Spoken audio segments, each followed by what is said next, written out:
Celtics general manager Brad Stevens is a genius for making this move. He just signed Neemias Queta to a two-way deal, and Neemias Queta was the runner-up in the G League and was on the all-defensive team in the G League as well. So this is a perfect signing for the Boston Celtics and possibly could be their last guy in their rotation.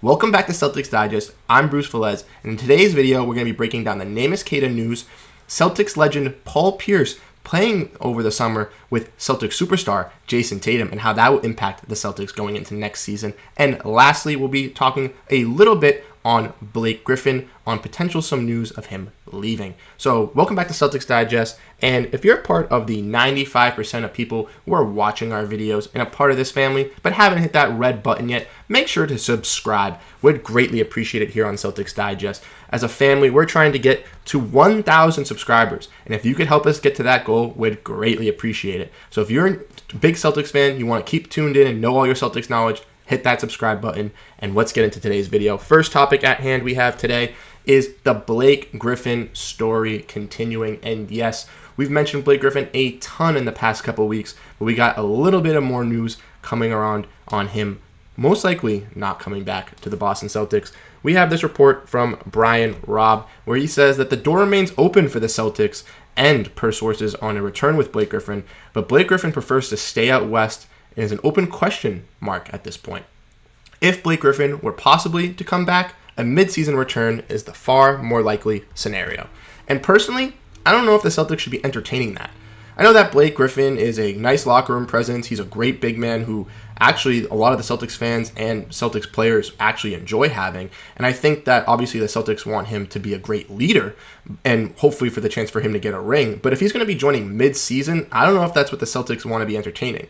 With a lot of injuries and a big hole at the big man with him being out, and obviously having Kristaps, Porzingis, Robert Williams, Al Horford getting older, Kristaps and Robert Williams having some injury history in the past, you might want to get another center to help out the roster. And if we're going to let that hole just sit there and the injuries start piling up, we might be screwed at the center department before it's way too late and we have to pick up some random person and then we're screwed. Also, I think that the Celtics could potentially get a guy that gets waived closer to the season if some teams have extra roster spots, they have to cut those guys. The Celtics could be looking to pick up one of those guys, and if those guys were to go through on waivers and not get claimed, then I think the Celtics would be not smart by just holding on to this last roster spot, waiting for someone to be available. I think the Celtics need to capitalize on this, bring someone in, and if Blake Griffin's not the guy because he's considering retiring or possibly wants to be closer to his family and be out west, that's the reasons why.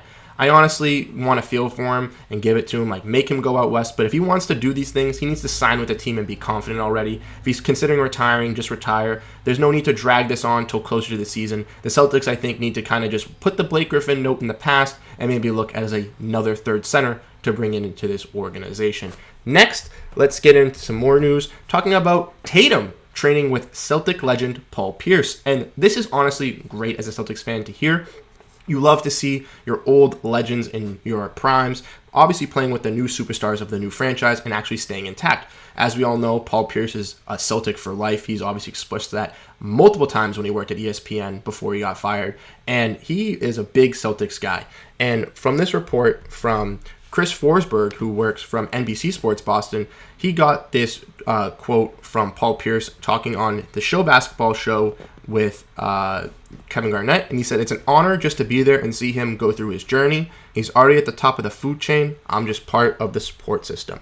This is great to hear from the Celtics, as Jayson Tatum grew up loving Kobe Bryant, idolizing his game, and training with Paul Pierce might actually help him, as Paul Pierce went up against Kobe Bryant in his primes. Mentioned the 2008 finals, the 2010 finals.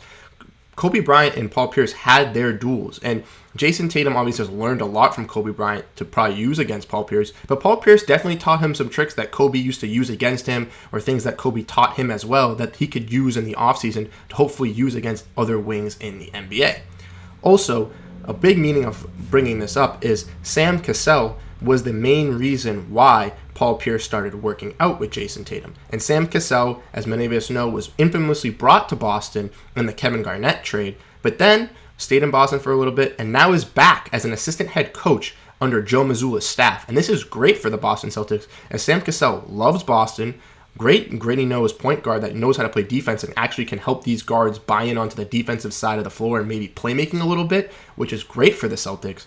And it actually helps the connections with the team as he actually gets to help Joe Mazzulla beef up this coaching staff, make it look more representable with NBA players and players that have played for the Celtics. And maybe this can bring in Paul Pierce to actually help out with the team as well. So I think this is great for the Boston Celtics as a whole, having your ex-superstar legend playing with your new superstar of the franchise. And lastly, we'll be getting into some news on Neemias Queta. Welcome to Boston, Neemias Queta. I'm so excited to say this. I'm very happy you're here. Many of you guys probably don't know who Neemias Queta is, and that's okay. I want to just say first things first, shout out to the guy at the Big 3 in Boston, if you're watching this, for wearing a Neemias Queta jersey there. He predicted the future, and I just got to say congratulations to him. I know he's super ecstatic. But Neemias Queta is a name that not a lot of people know, not a lot of people mention. He's 24. He's from Portugal, so we're going to have all these Portuguese fans rooting for us and hopefully joining our side. We got the whole country of Portugal repping the Celtics, so let's go, baby. But yeah, Neemias Queta, I'm very excited to bring him in to Boston. I'm very excited to see what he can do for the Celtics. I know that, like I said earlier, he was in the G League MVP race, and he actually was the runner-up in the G League MVP, which is great. The Celtics are known to have great G League MVP guys or guys in the race, so the fact that the Celtics are entertaining this guy is great. I think he could be a solid big man for the G League team, and if he actually gets some minutes on the Celtics' actual roster, I think he can actually pan out.